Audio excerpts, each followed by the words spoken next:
Hello, friends. I'm a storyteller.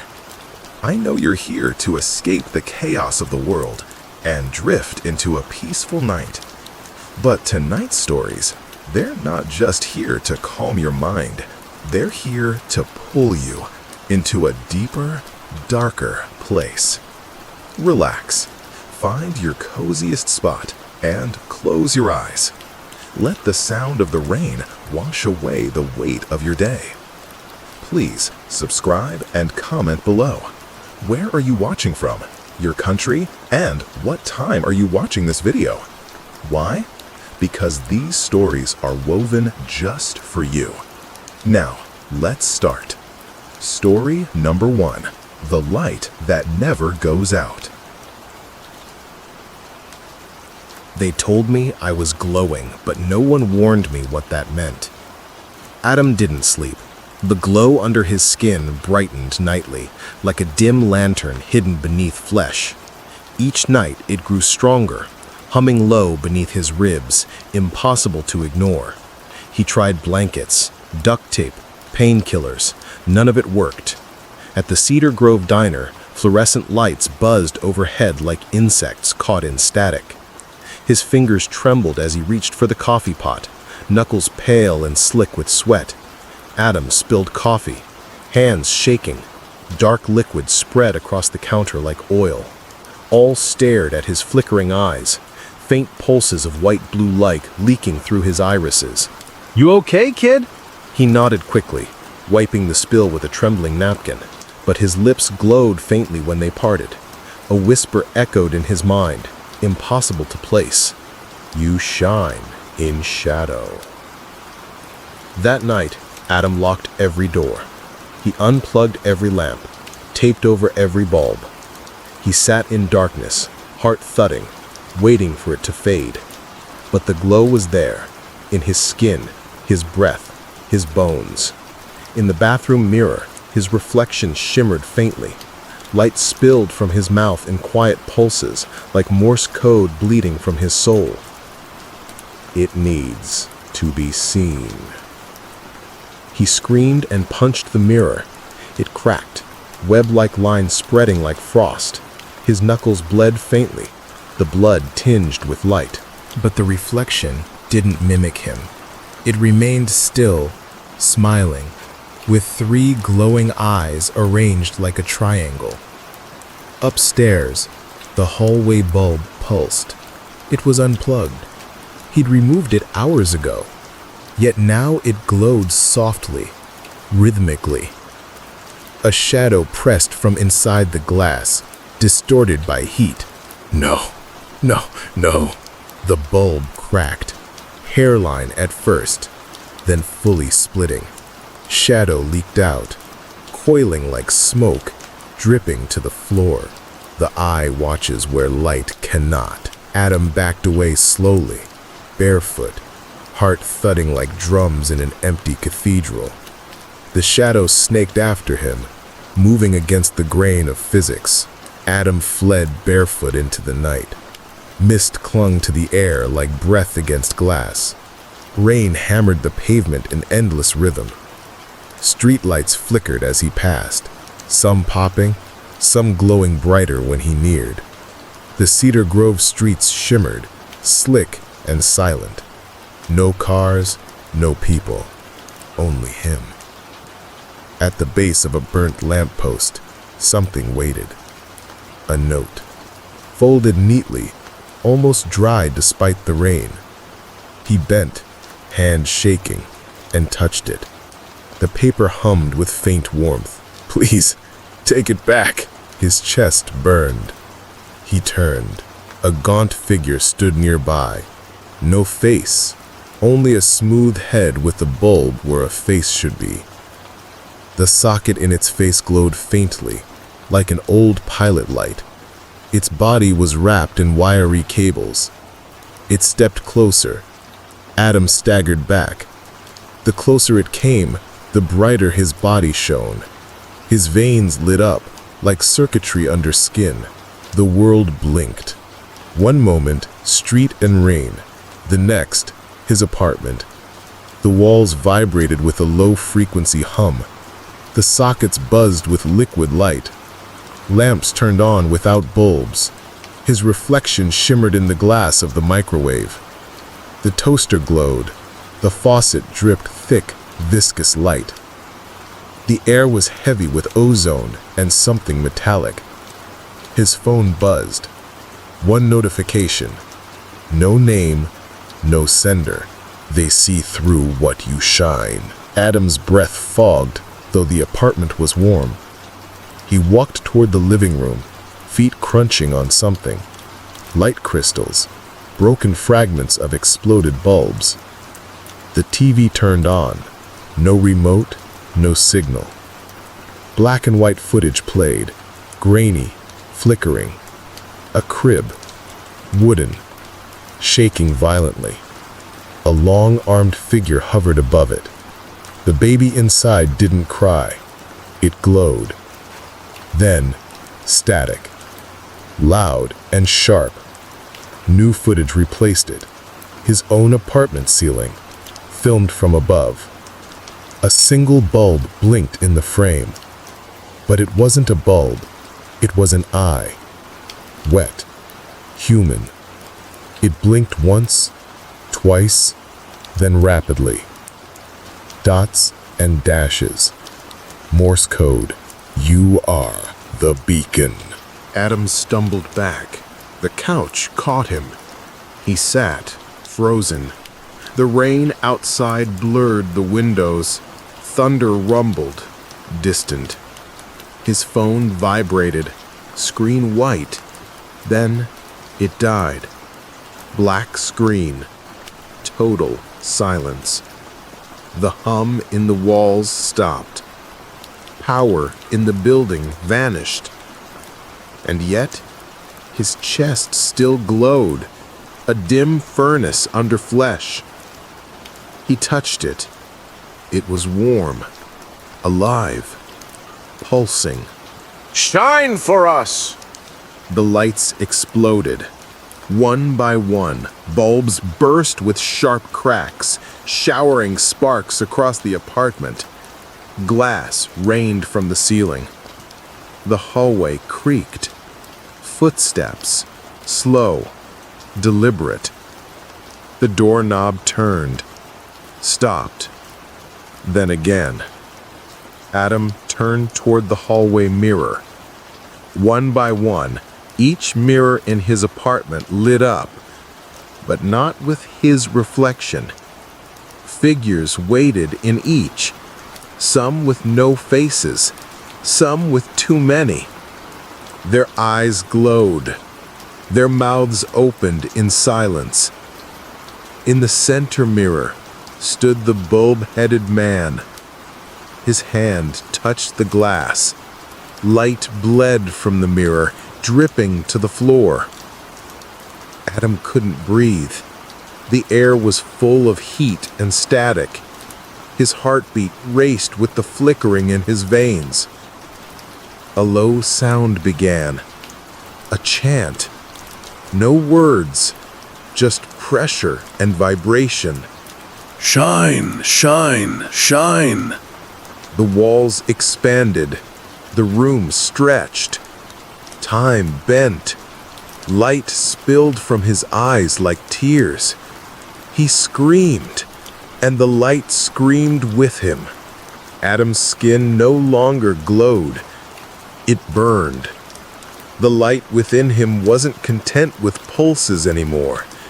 It moved like a second heart, alive and defiant. He didn't sleep. He didn't eat. He simply stared at walls that rippled with soft illumination every time he exhaled. He thought maybe if he stayed completely still, it might quiet. It didn't. Outside, Cedar Grove slept under low clouds and buzzing transformers. His apartment hummed, even without power. Somewhere behind the walls, wires whispered. They spoke in bursts and breaks, in static and crackle. They said his name, over and over. Adam, shine. He wrapped himself in blackout curtains and duct tape, sealed every crevice of the windows, blocked the vents, hid from himself. But light seeped through his pores, a dull white glow beneath fingernails, behind his eyes. In the dark, he saw it clearer, patterns forming in the shimmer. Symbols, like circuitry drawn in veins. They etched you before you were born. That night, Adam collapsed, not from pain, not from fear, from pressure. Like something inside him had reached the surface and now pressed outward. He woke to voices, not outside, not in the building, in his bones. Return to origin. He opened his eyes, not in bed, on the roof. Cedar Grove blinked below him, street lamps blinking like eyelids, traffic lights frozen red. The rain had stopped, but the streets shimmered as if still wet. And overhead, the clouds parted in a perfect circle, revealing a sky not filled with stars, but eyes, floating, watching, blinking in sync. We see, we see, we see. Adam screamed, but no sound came, only light. His mouth opened and a beam poured forth, tracing lines into the rooftop gravel like a laser. The lines formed a symbol, a radiant sigil, and from its center something rose. It wasn't a person or a creature. It was a shape. A silhouette wrapped in blinking circuitry. Its head like a satellite dish, limbs long and wrong. We gave you the ember. You are the transmission. Adam staggered back. His skin cracked, light bleeding through like molten lava under dry clay. The figure stepped forward. With every step, the lights across Cedar Grove flickered in response, like a town breathing with it. Adam turned and ran. Down the stairs, through the hallway. Each floor distorted, walls bending like reflections in water. The lights didn't flicker anymore. They pulsed. Beacon! Beacon! Beacon! He burst into the street. But it wasn't Cedar Grove anymore. It looked the same.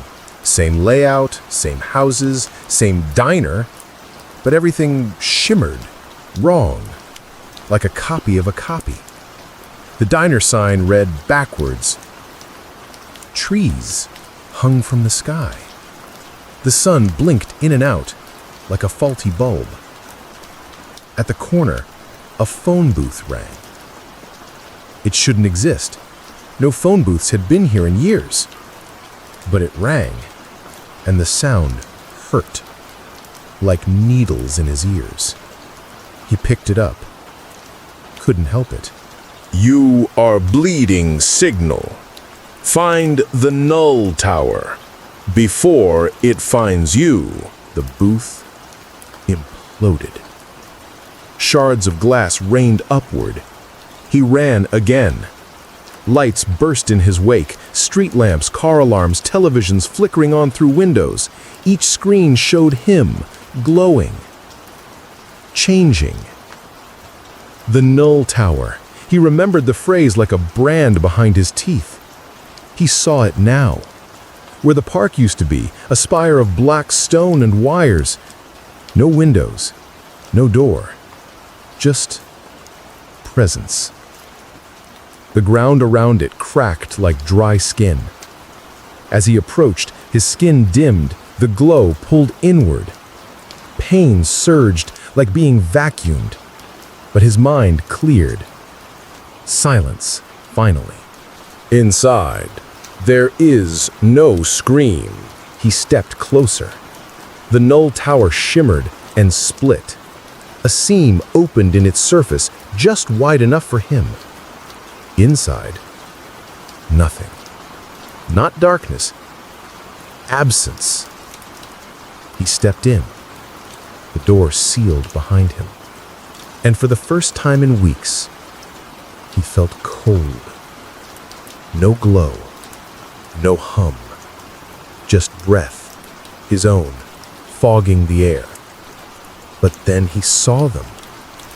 Not reflections, versions, dozens of him, each slightly different. Some with more glow, some nearly burned through, some crying, some smiling.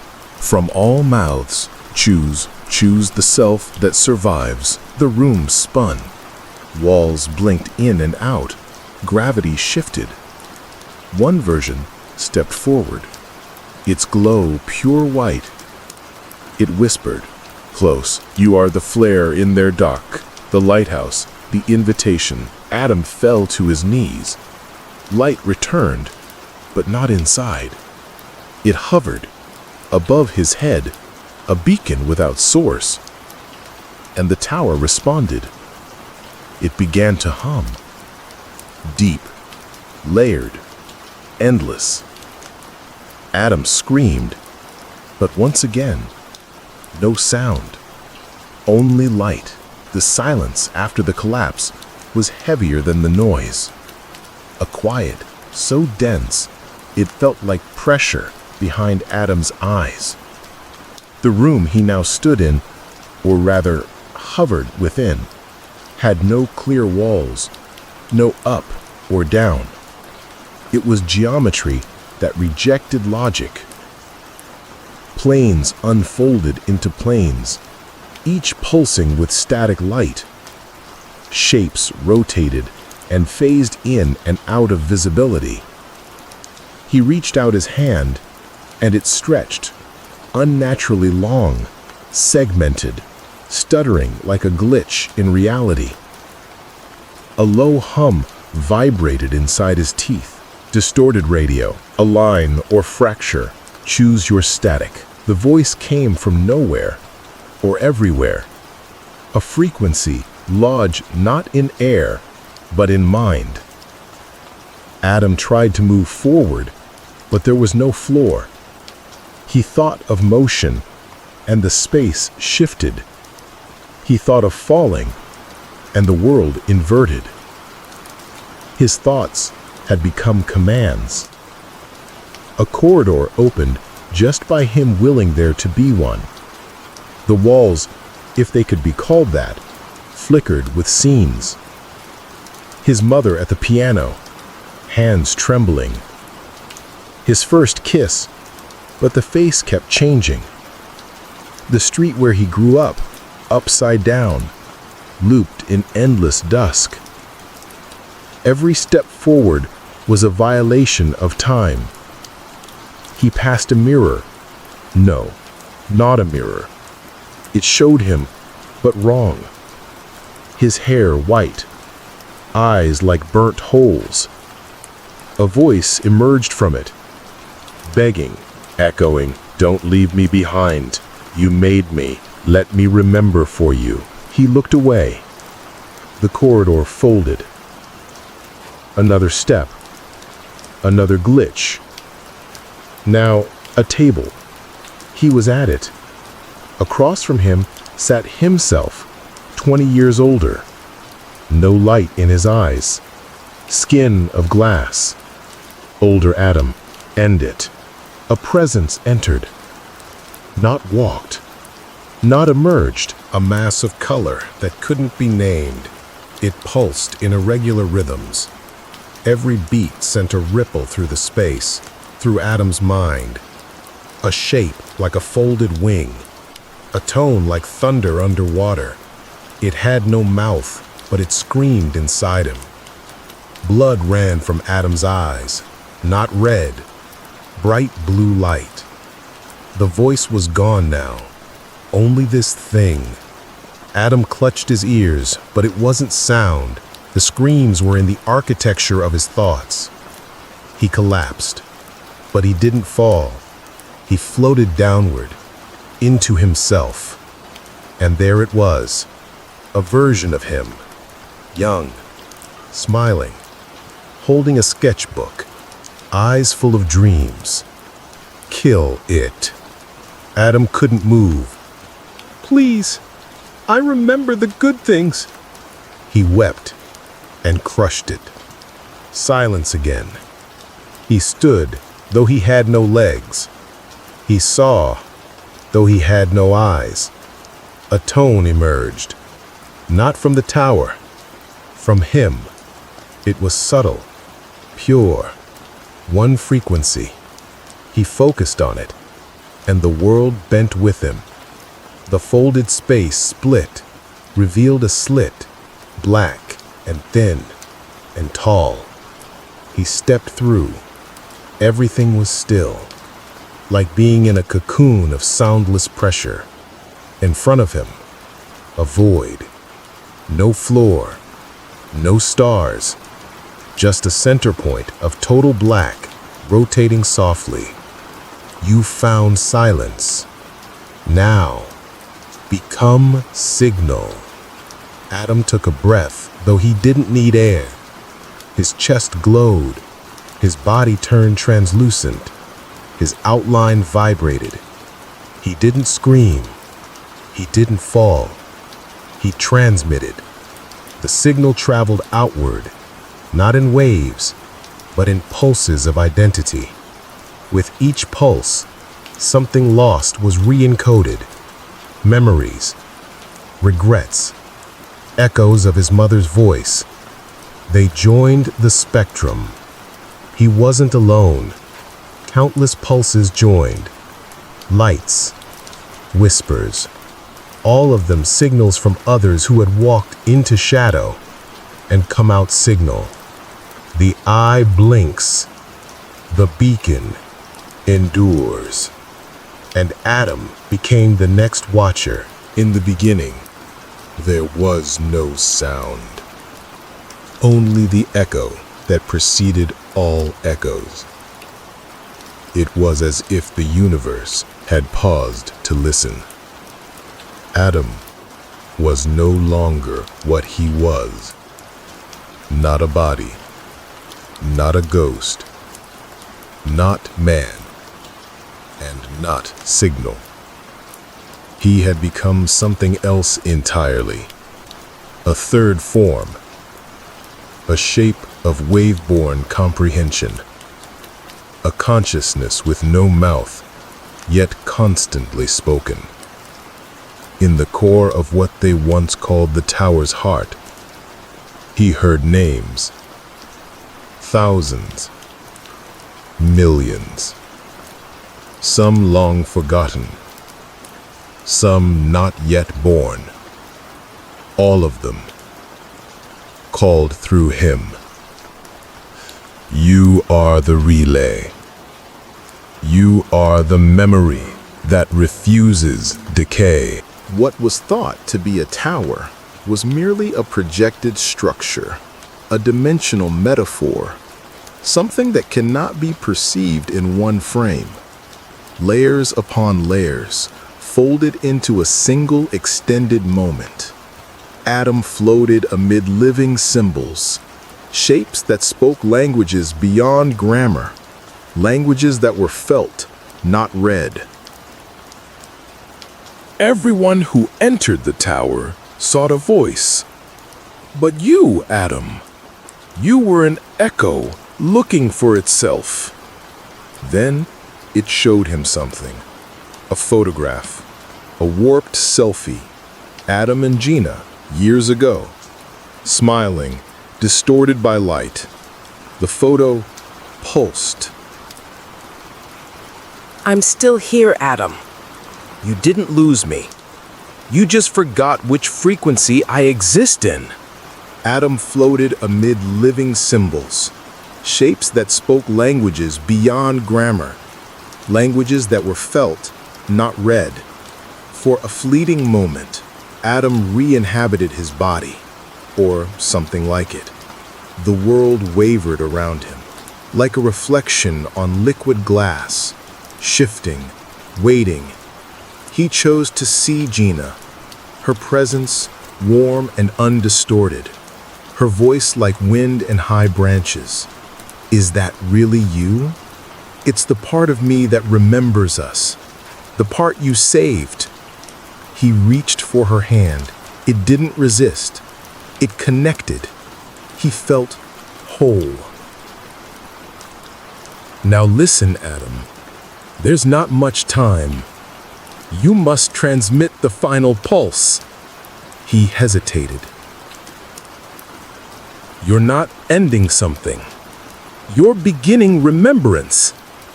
Let the tower remember you." Adam took a breath, not out of need, but choice, and he began to resonate. A tone rose from within him, not from lungs or chords, but core. The frequency expanded. It vibrated the entire space. The symbols, the light, the tower itself, all sang back. Names filled the void, no longer forgotten. Gina, Elijah, Marek, Sienna, even Adam's own, reborn in every pulse. "You have become legacy. The tower carries your shape now."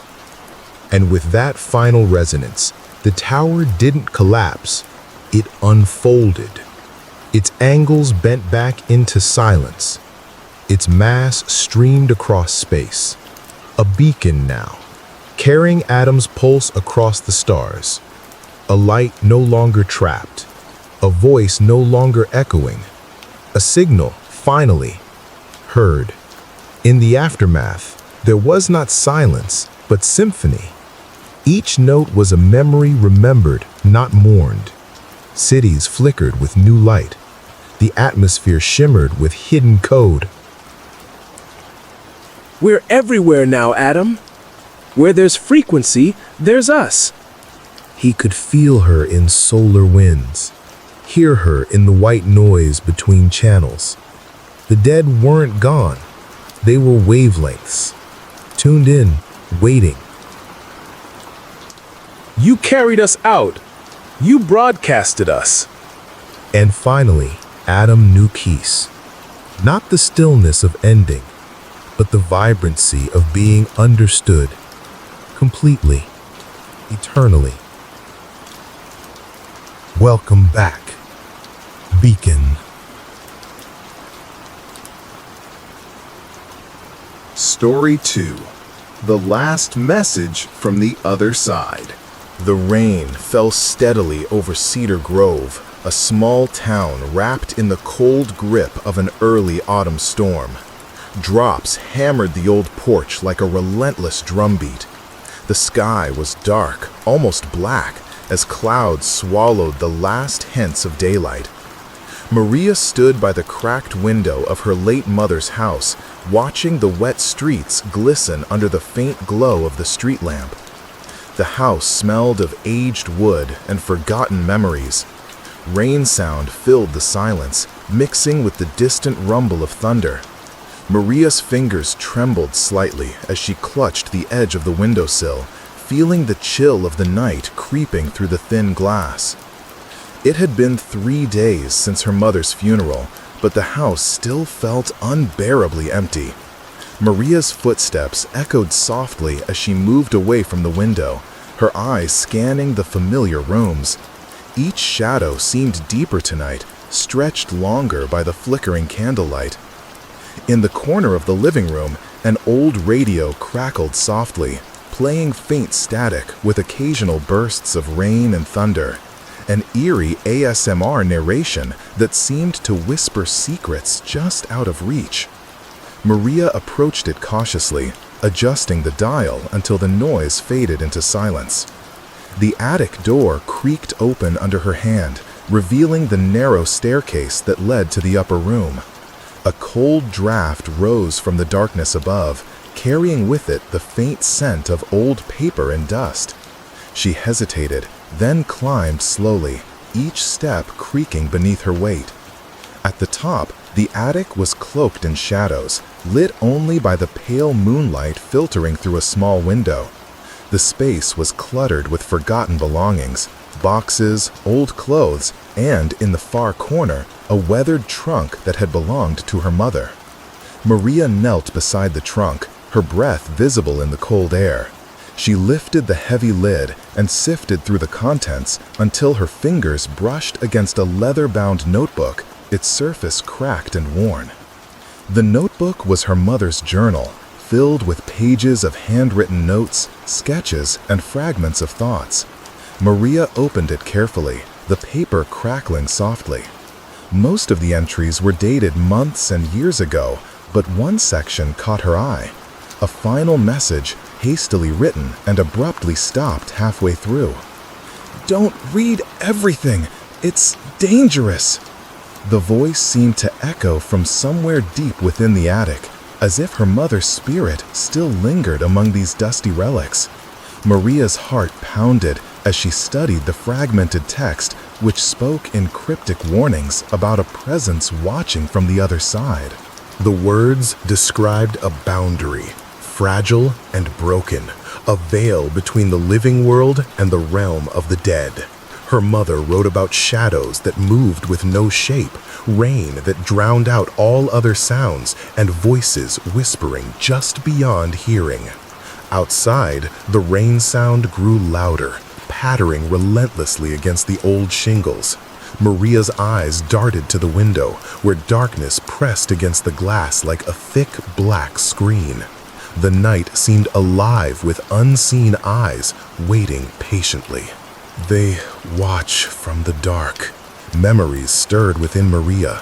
The bedtime stories her mother once told her, tales of spirits wandering on stormy nights, and the old legends of Cedar Grove. Now, those stories felt terrifyingly real. The room grew colder still, as if the boundary between worlds thinned with every passing moment. The notebook slipped from Maria's grasp and fluttered open, the half-finished message staring back at her. "If you read this, beware. The rain is not just water. It is the sound that calls them home." A sudden crackle from the radio shattered the silence. Static morphed into distant thunder, and whispered voices layered beneath the steady rain sound.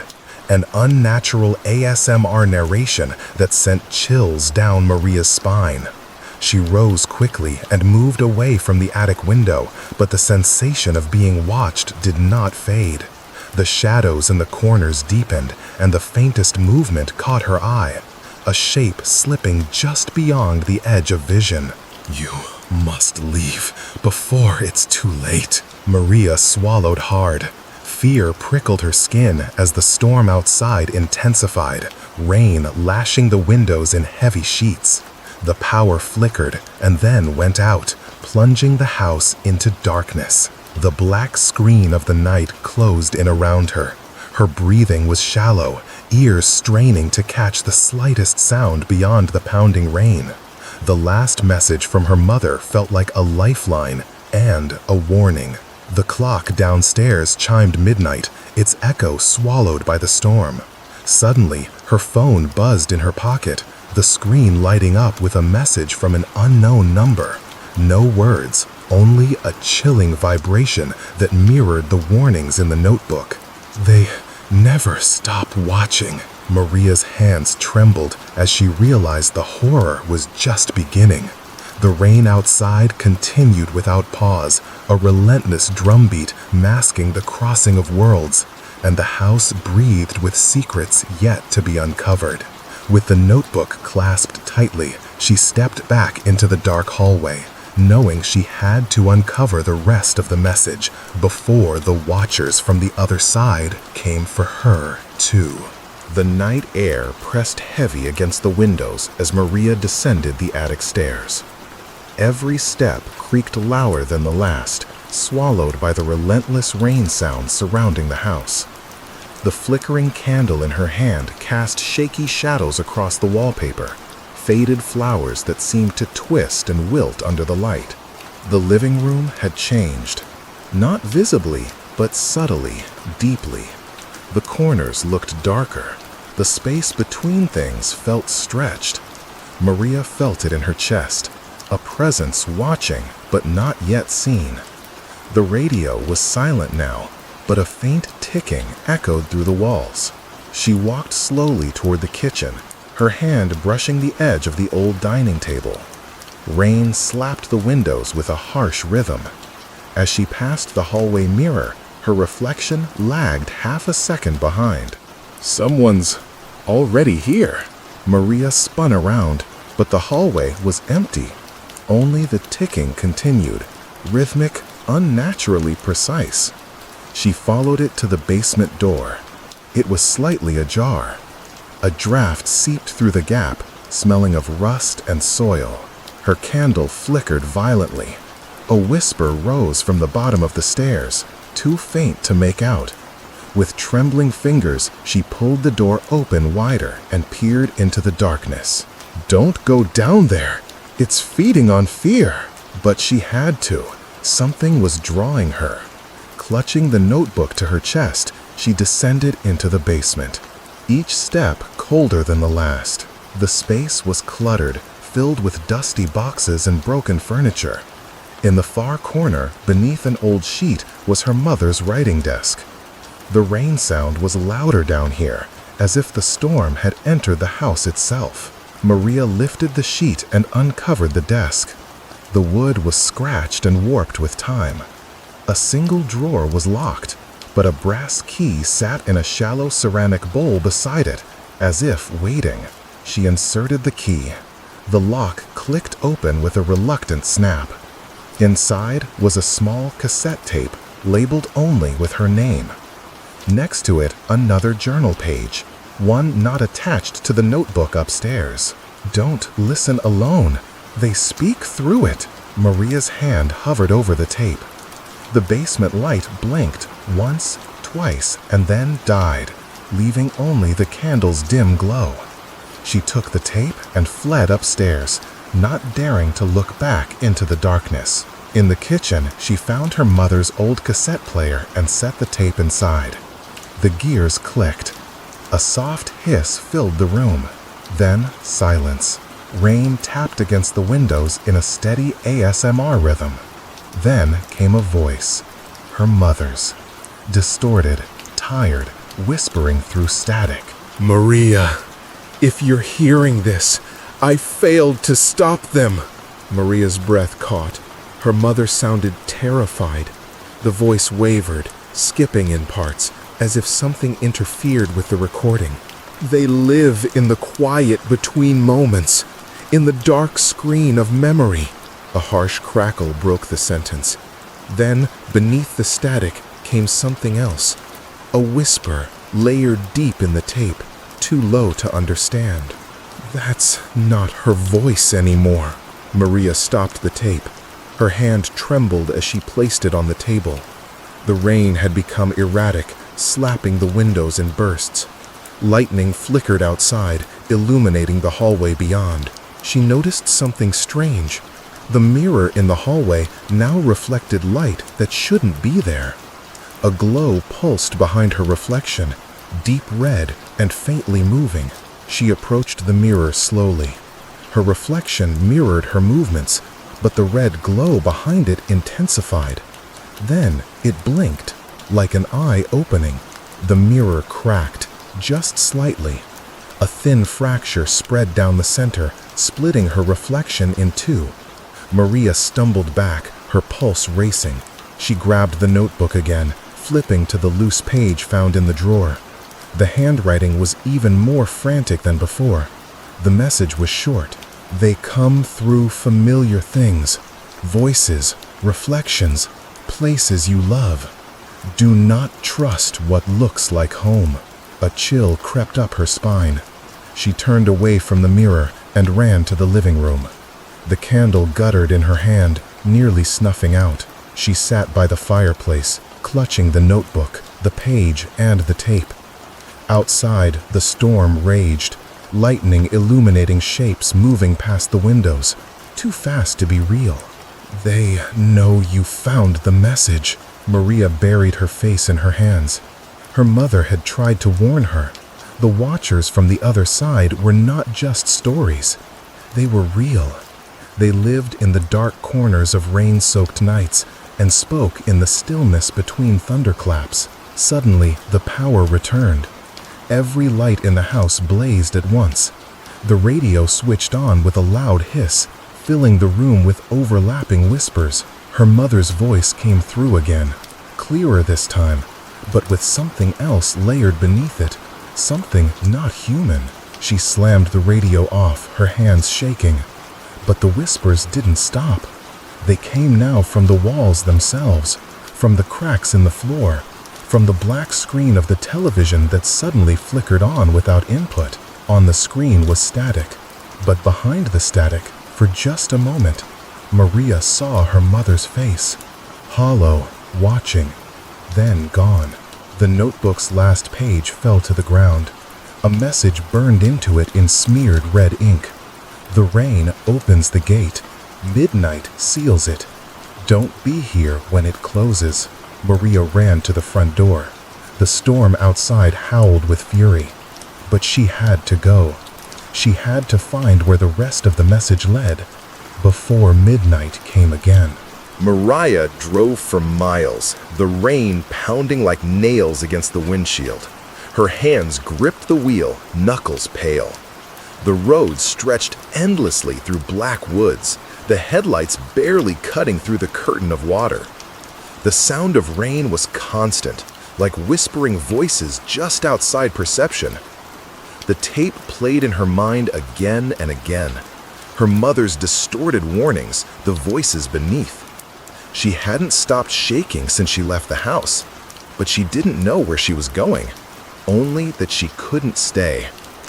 Up ahead, a flickering road sign came into view. It read, "Welcome to Willow Creek, Est 1904. She had no memory of this town, but something about the name felt familiar, as if she'd heard it whispered before. The town was small, just a gas station, a diner, and a handful of buildings scattered across the wet landscape. Everything looked abandoned.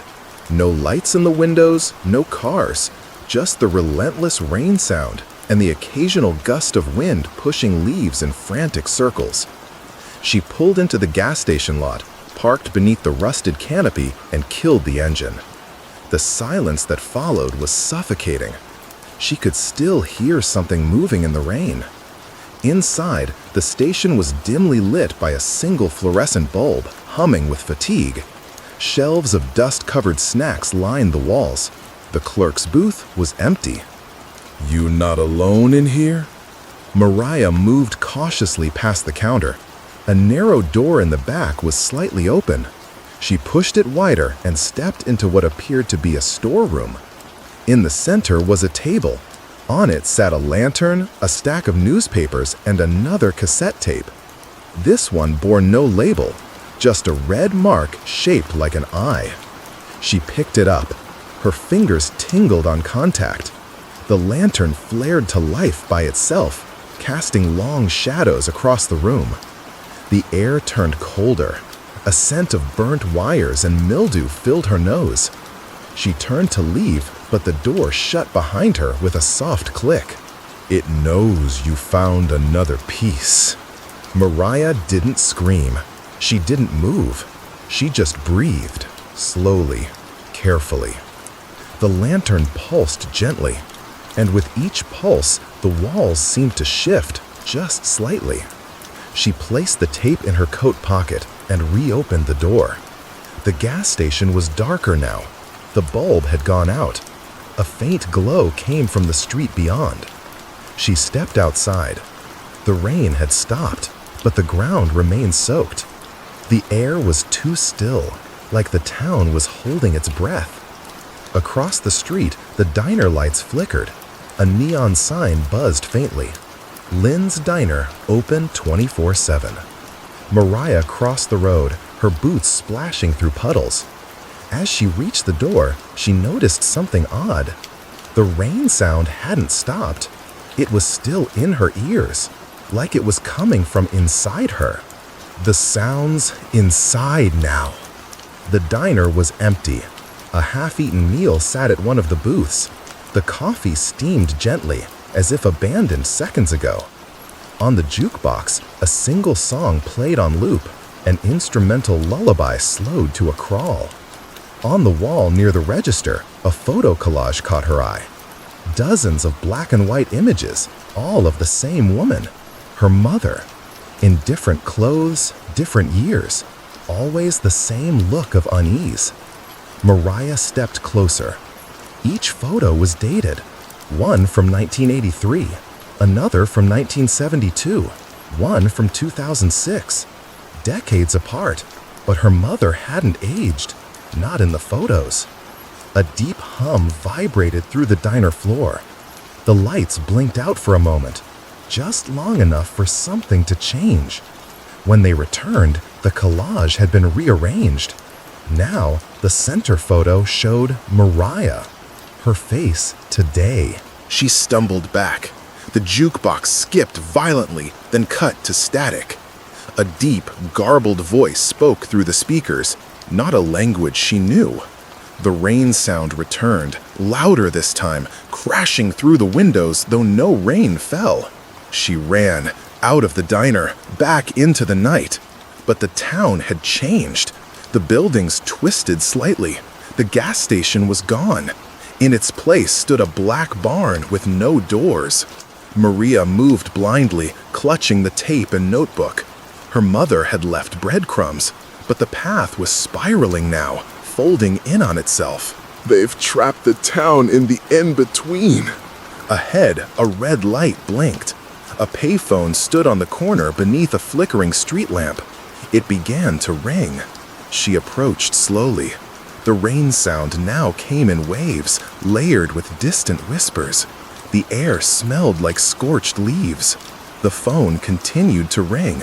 She lifted the receiver. Silence. Then the same voice from the diner spoke. Maria dropped the phone.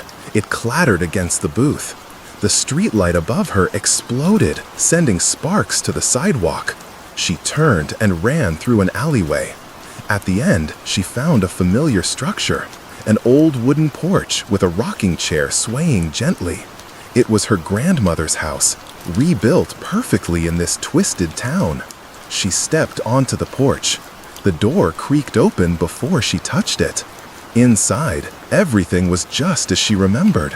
Photographs of family, the scent of cinnamon and tobacco, the sound of a crackling fire, though there was none. It's not real. It's memory made flesh.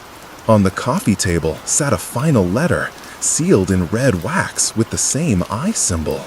She opened it with trembling hands. If you're reading this, they've turned the town. Memory is no longer safe. They come through what you love, burn what remains, end the thread. Maria looked down at the notebook, the tapes, the photos. They were all threads, connections to her mother, to the past, to the doorways. She built a fire in the hearth using broken furniture. She lit it with the old matches from the mantel. One by one, she fed the flames. The photos, the notebook, the unlabeled tape. The fire hissed and groaned. The house shook. The walls bled shadow. Screams echoed from the floorboards. They're fighting it! Keep going! Maria threw the final tape, the one with her name, into the fire. The flames turned black. The air ripped open with a deafening sound. Then silence. Not just quiet, true silence. No rain, no whispers, no movement. The town outside the window dissolved like ash. Only darkness remained. Mariah stood in the darkness where the town used to be. No stars, no trees, only a flat, endless black screen of nothingness. The fire was gone, yet her skin still felt warm, as if the memory of flame clung to her. The silence was unbearable, not empty, too full, like something waited just outside hearing. The dark screen isn't the end, it's the veil.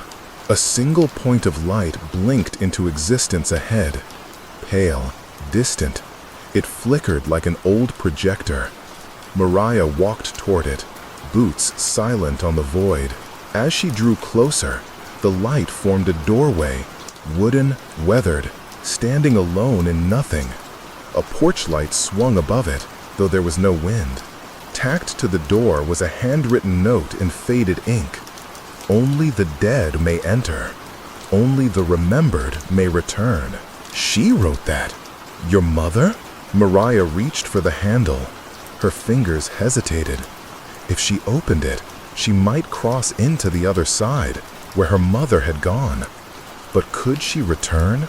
The door opened on its own. Light spilled out, blinding at first, then soft like dawn. She stepped through. The rain sound returned immediately. Soft, distant, as though falling in another world. Beneath it, whispers formed, voices in forgotten languages, threads of memory woven into noise. Mariah stood in a field of faded grass. The sky above was the color of old ash. Around her, hundreds of doors stood upright, each one slightly ajar. One door creaked. A figure stepped out. It was her mother, but not fully. Her form flickered like static. Eyes too deep, smile slightly too wide. The creature looked at Mariah and spoke in her mother's voice. You burned my voice, Mariah, but the message still echoes. You've silenced only one gate. Mariah backed away. Behind her, the field shifted. Doors opened. Shadows spilled forth. Faces from dreams and fears and childhood stories. She turned and ran. The grass didn't move beneath her feet. The sound of rain grew louder. Thunder cracked across the dead sky. She reached a twisted version of the gas station, its walls made of pages from her mother's journal, fluttering in a wind she couldn't feel. Inside, the lantern waited. It pulsed slowly. On the counter, the final tape sat. Its label read, "Her choice." She didn't touch it. Not yet. Don't play it. It'll complete the loop. Maria looked around. The station warped with every breath. Memories layered atop memories. Her 6th birthday, her mother's laughter, the night her father disappeared. She understood now. These weren't visions. They were traps. Memory was a snare. The other side used it to hold the living. A deep voice filled the space. Not her mother's this time. Something older, hungrier. She chose to return. You must choose to stay. The floor cracked beneath her. Water seeped up through the boards. Dark, cold. The rain sound became deafening. She turned toward the tape. Her reflection stared at her from its glossy surface. But her eyes weren't hers. Maria lifted the tape and snapped it in half. The lights burst. The walls screamed. Shadows fled the building. The voices fractured into silence. She collapsed. The air felt cleaner. The sky lightened. One door remained. Wooden, small, familiar. The smell of cinnamon and smoke drifted from it. She opened it. She stepped through. Dawn lit the horizon. She stood on the porch of her real home. Not memory, not illusion. The grass was wet with dew, not sorrow. You came back. Not all dew. Inside the house, everything was quiet. The rain sound was gone. The notebook, the tapes, all gone too. On the kitchen table sat a fresh envelope. No wax seal, just a note. Let them go. She smiled, barely. It wasn't over, but she had bought peace, for now. This was your story. Let it end.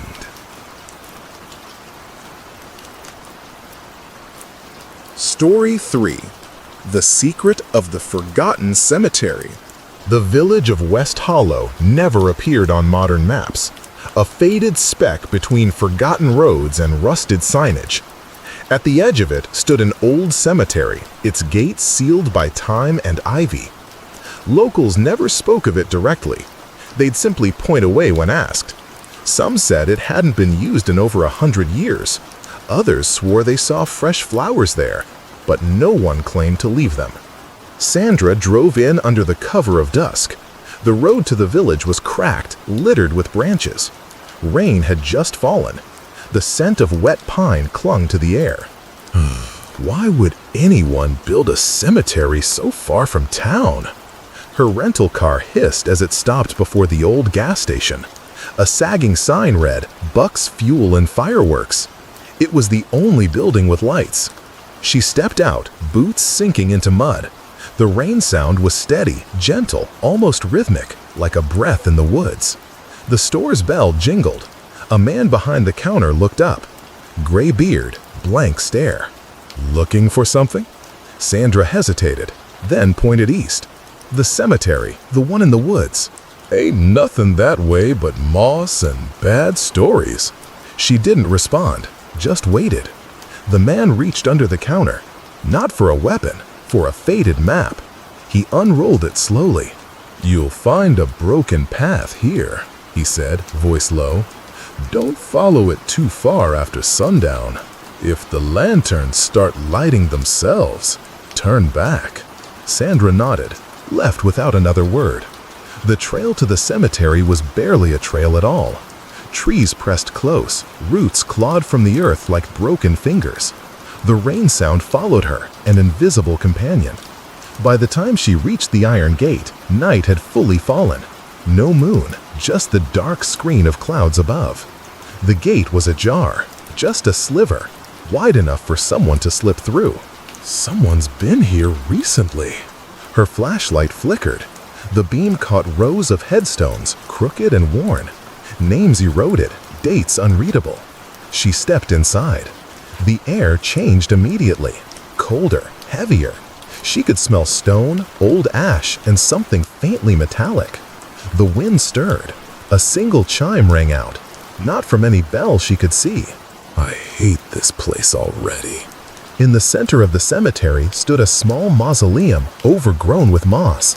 Its door was shut with heavy chains, at least it had been. Now the chains lay scattered. The stone door was cracked open. Sandra knelt beside it. Someone had recently disturbed the soil. Fresh dig marks, scratches in the stone, symbols etched in a circle. She didn't recognize the writing, but she knew enough to understand it wasn't meant to be read by the living. "You need to leave, now." A whisper passed through the trees. It didn't sound like wind. Her flashlight dimmed. She struck it twice. It returned, briefly. Then she heard it, a voice, not quite outside her ear, not quite inside. "She opened the gate. Now they remember the way." Sandra turned. No one there. She entered the mausoleum. The walls were covered in carvings, names, dates, prayers, and warnings, some written in blood. At the far end lay a stone altar. A book rested atop it. The pages moved despite the stillness. She stepped forward, looked down. The page was blank. Then a single word appeared. "Welcome." "This isn't a story. It's a trap." The rain sound grew louder, inside the mausoleum now, dripping from nowhere, echoing. She turned back. The doorway had vanished, only stone wall. A candle lit behind her, then another.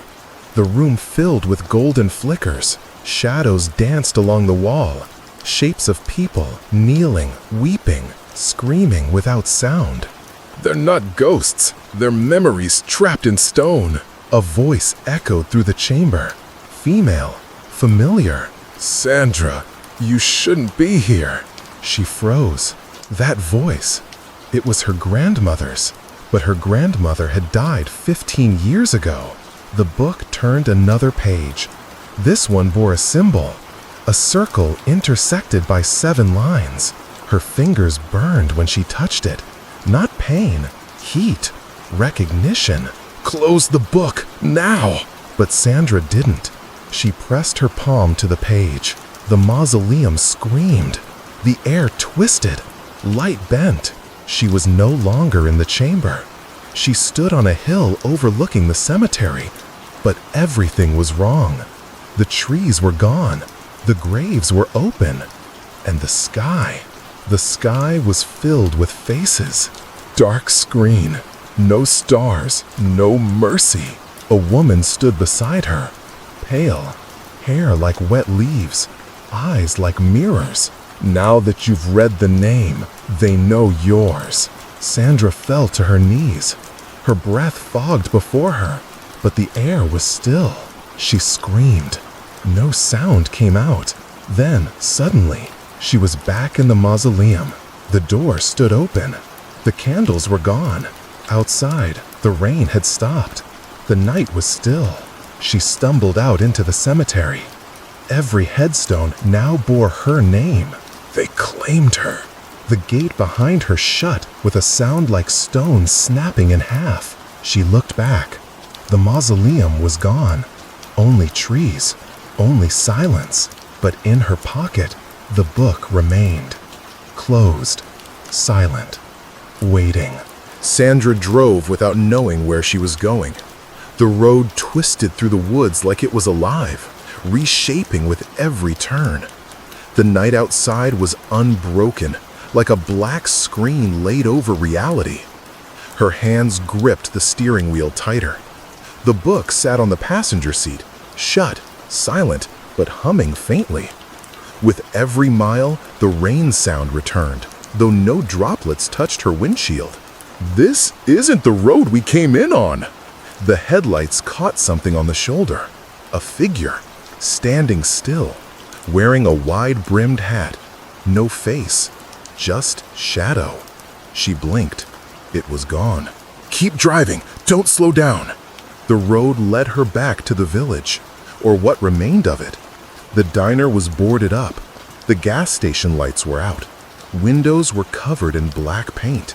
She parked in front of the general store, the same one that hadn't opened in decades, until now. The door creaked inward by itself. Inside, the store smelled of rot and wet wood. The floorboards groaned under her steps. Shelves were empty except for a single object, a lantern with a dying flame. It's a memory, someone else's. She touched the lantern. The flames surged. The store vanished. She now stood in a room she'd never seen, a child's bedroom. Torn wallpaper, toys strewn about, and a girl in the corner facing the wall. The rain sound played louder here, like it was falling inside her skull. Ask her. She stepped forward. Who are you? The girl turned. Her eyes were hollow, mouth sewn shut with thread. Not her, the one behind you. She turned. A man stood in the doorway. His skin looked burned, blackened. He didn't move, but his mouth opened. No words, only the hiss of wind, and a single phrase scrawled on the wall behind him.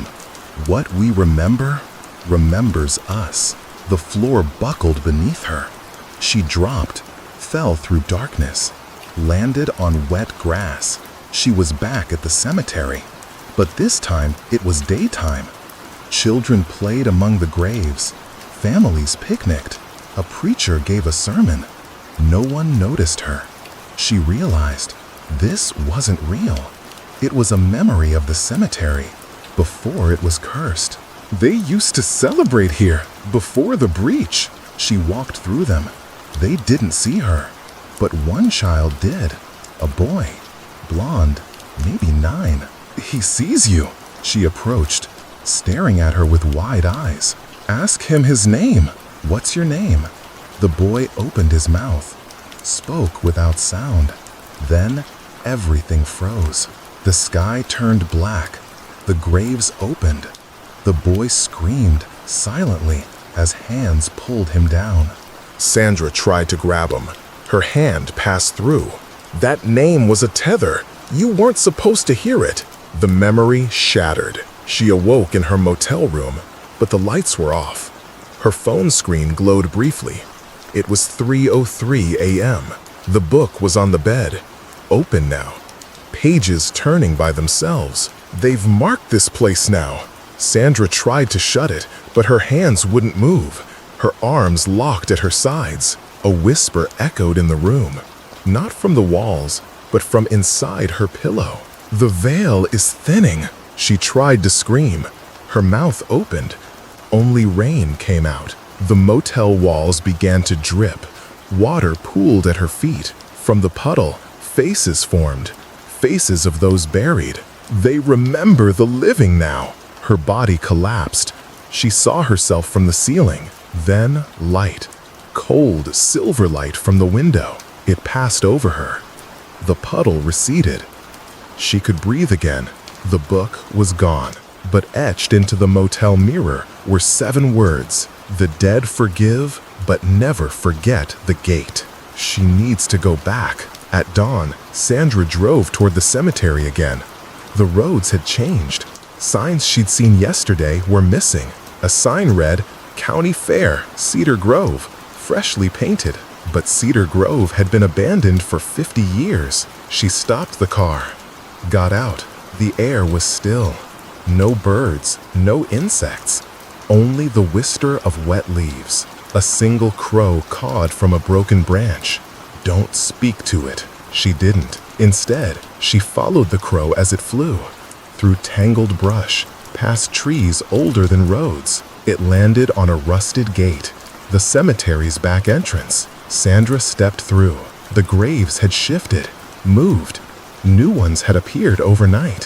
One had her birth date, no death date, just a symbol, the same from the book.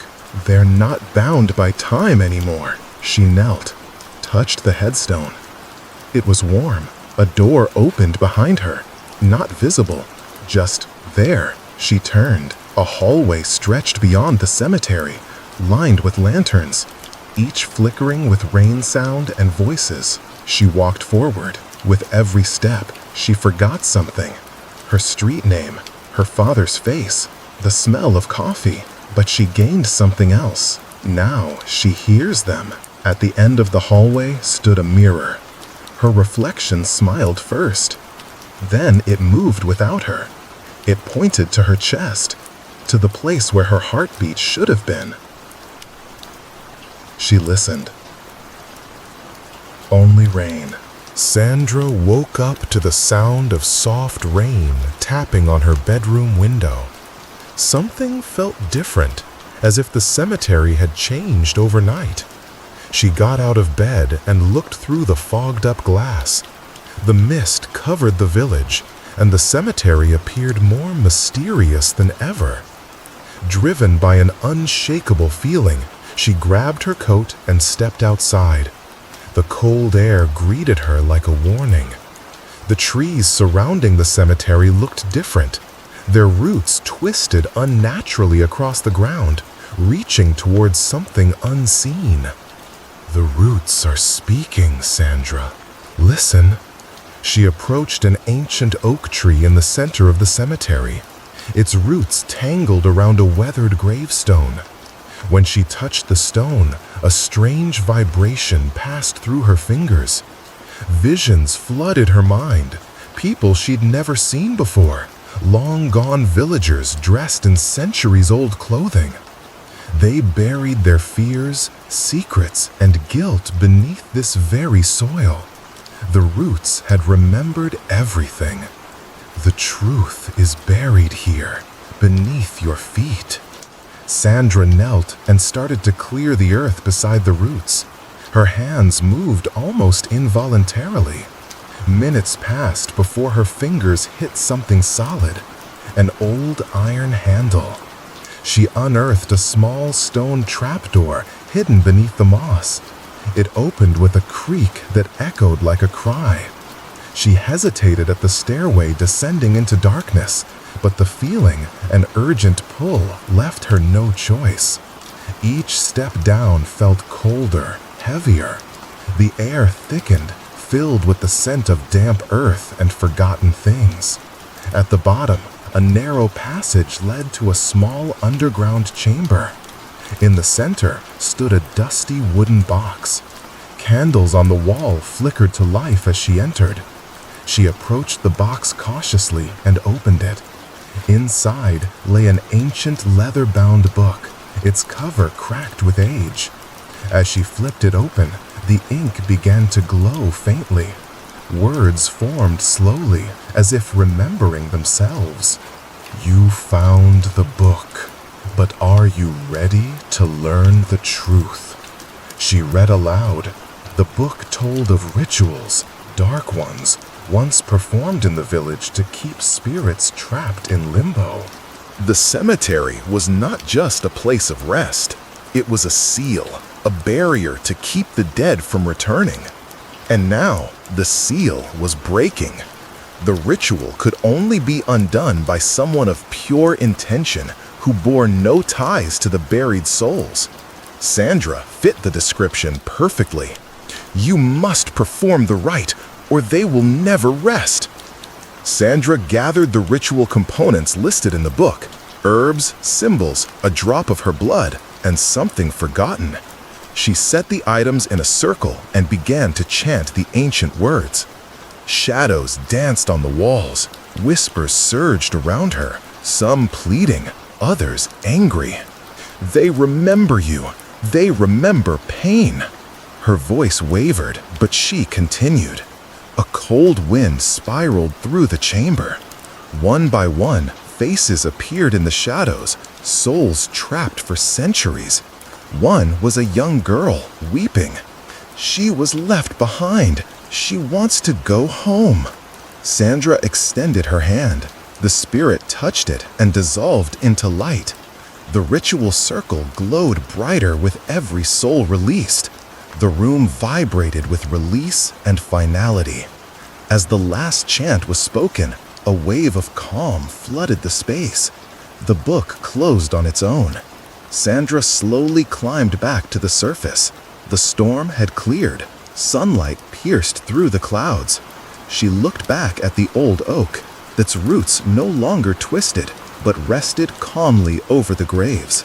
Sandra knew her journey wasn't over, but now she walked it with purpose. In the days that followed the ritual, an uncanny stillness settled over the village. The cemetery no longer hummed with whispers. Even the shadows seemed to exhale, as though they'd been holding their breath for years. Birds returned to the cemetery's rusted gate, chirping softly from the iron bars. For the first time in generations, life dared to step near death. But peace, Sandra knew, was always a fragile thing. On the third night, she awoke to an unfamiliar rhythm. Footsteps, soft, hesitant, crunched outside her window. Not the bold stomp of a villager, but a drifting tread, uncertain of its place in the world. She crept to the window and parted the curtain. Nothing but moonlight and the outline of the cemetery's entrance. Still, her skin prickled with recognition. They urgently whispered, "They are not all free. One remains." The voice, clearer than before, bore a different tone this time. Not a warning, but a plea. It resonated with grief and urgency. Sandra didn't hesitate. She threw on her coat, grabbed her flashlight, and stepped into the cold hush of the night.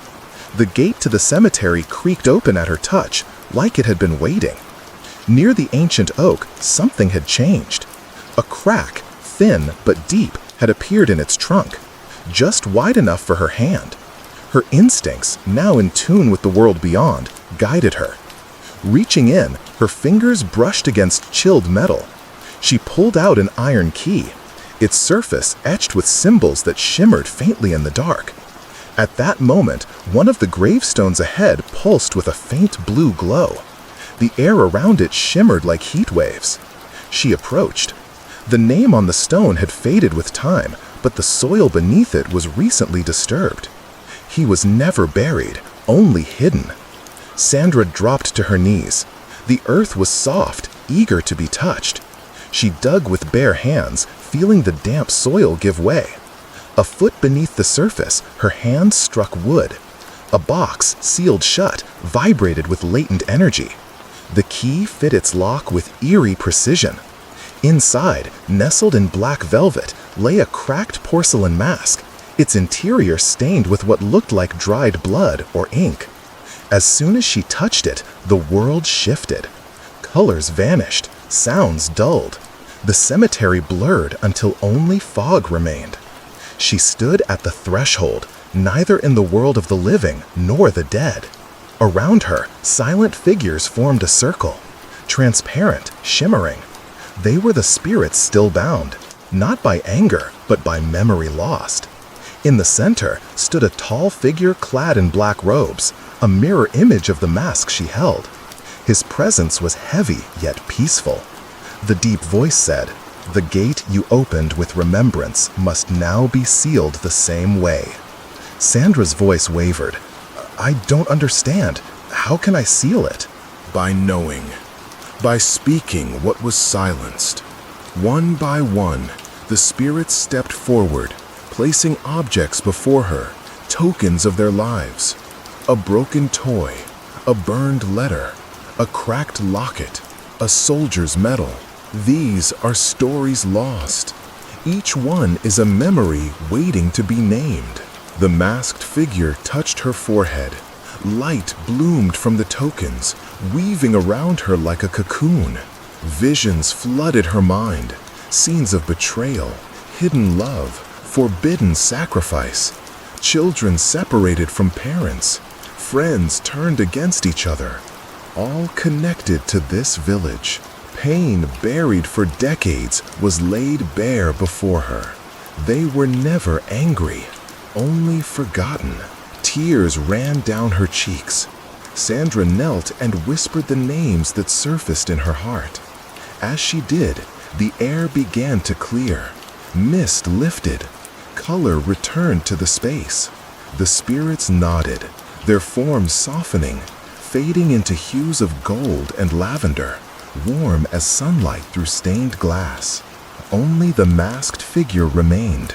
He bowed and stepped backward into the mist, dissolving like morning fog.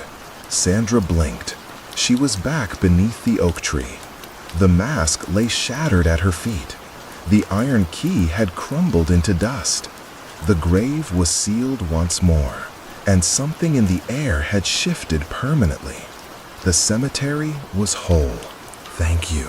At home, she opened the ancient book she had found earlier. The pages were blank now, but not empty. She felt the weight of the stories within them. That night, rain fell.